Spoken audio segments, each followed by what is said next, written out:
আসসালামু আলাইকুম, কেমন আছেন সবাই? আশা করি সকলেই ভালো আছেন। আর আপনারা কোরিয়ান ভাষা মনোযোগ দিয়ে শিখছেন তো? আসলে আমরা যদি কোরিয়াতে লং টাইম থাকার চিন্তা ভাবনা করি তাহলে কোরিয়ান ভাষার প্রয়োজনীয়তা অপরিসীম। এবং সত্যিই ভালো লাগে যখন অনেকেই দোকানে আসে এবং সরাসরি যখন দেখা হয় বলে যে না ভাই আপনার ভিডিও দেখে ভালো লাগে, বিশ্লেষণ খুব সুন্দর, তখন আসলেই ভালো লাগে। আসলে সেগুলো এনকারেজ করে। তাই আপনারা যারা আমার ভিডিও দেখেন যদি ভালো লাগে কমেন্টস করতে পারেন যে হ্যাঁ, বা আমার কোনো ল্যাক অফ থাকলে সেটাও আমাকে জানাতে পারেন। আর শেয়ার করতে পারেন, তাহলে আরও অন্যান্য ভাই যারা দেখতে পাচ্ছে না তারা হয়তোবা দেখতে পারে। কারণ সবার সাথে তো হয়তোবা আমার ফেসবুকে অ্যাড নাই বা আমার ইউটিউবে সাবস্ক্রাইব করা নাই। তার মানে আপনারা আমার ইউটিউবকেও সাবস্ক্রাইব করলে হয়তোবা আরেকজনকেও সাবস্ক্রাইব করতে পারলে সেটাও আমার জন্য অনেক উপকার আসবে। আর আমরা কোরিয়ানদের মতো কথা বলতে চাই। অনেকে 5 বছর 10 বছর হয়ে যাওয়ার পরেও কোরিয়ান ভাষা ওইভাবে আয়ত্তে আনতে পারি না, বা কোরিয়ান ভাষা জানা থাকলেও সেইভাবে গুছায় বলতে পারি না। সেটার আরেকটা কারণ হচ্ছে এই গ্রামার। আমরা যদি গ্রামার ব্যবহার করি তখনই আমরা কোরিয়ান ভাষা খুবই সুন্দরভাবে বলতে পারবো। আর তার সাথে আমাদের অনেক অবশ্যই কোরিয়ান ওয়ার্ড জানা থাকতে হবে। তার জন্য আমাদের অনেক পড়তে হবে। কোরিয়ান ওয়ার্ড যত আমরা জানবো তত আমরা সুন্দরভাবে গুছিয়ে কথা বলতে পারবো।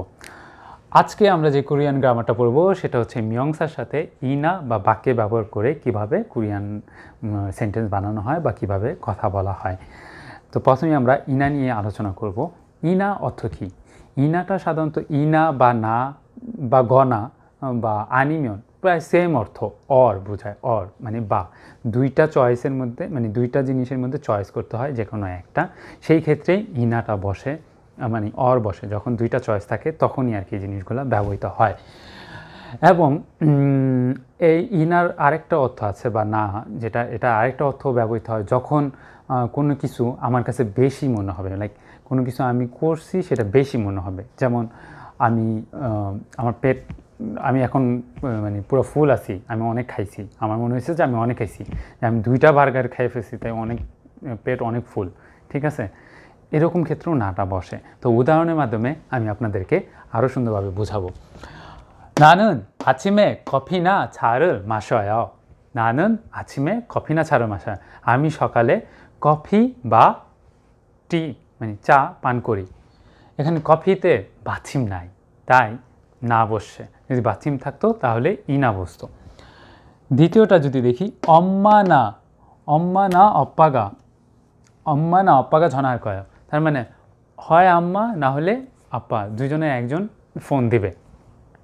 제가 이 핸드폰을 5년이나 사용했어요.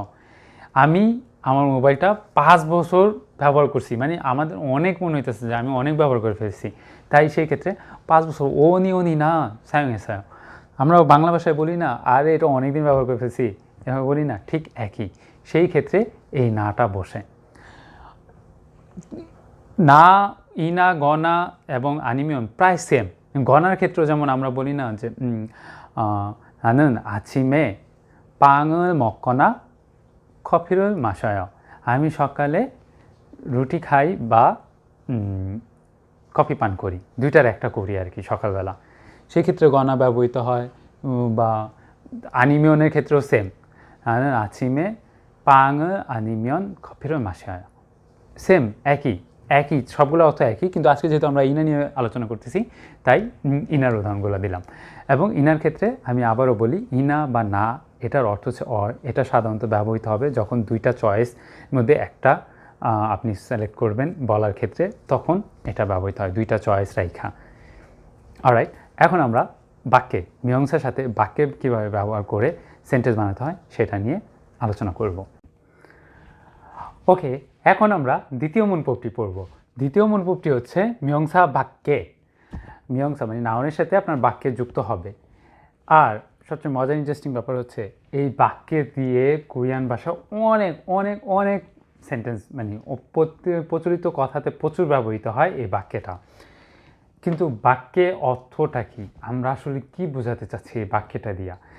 এই বাক্যের মেইনভাবে যদি আমি কোনো পার্টিকুলারভাবে কিছু বোঝাইতে চাই, সেটা হচ্ছে যে ওই একটা ইন্ডিকেট বস্তুই, মানে এই যে কোনো একটা ইন্ডিকেট বস্তু শুধু ওইটাকেই বোঝায়।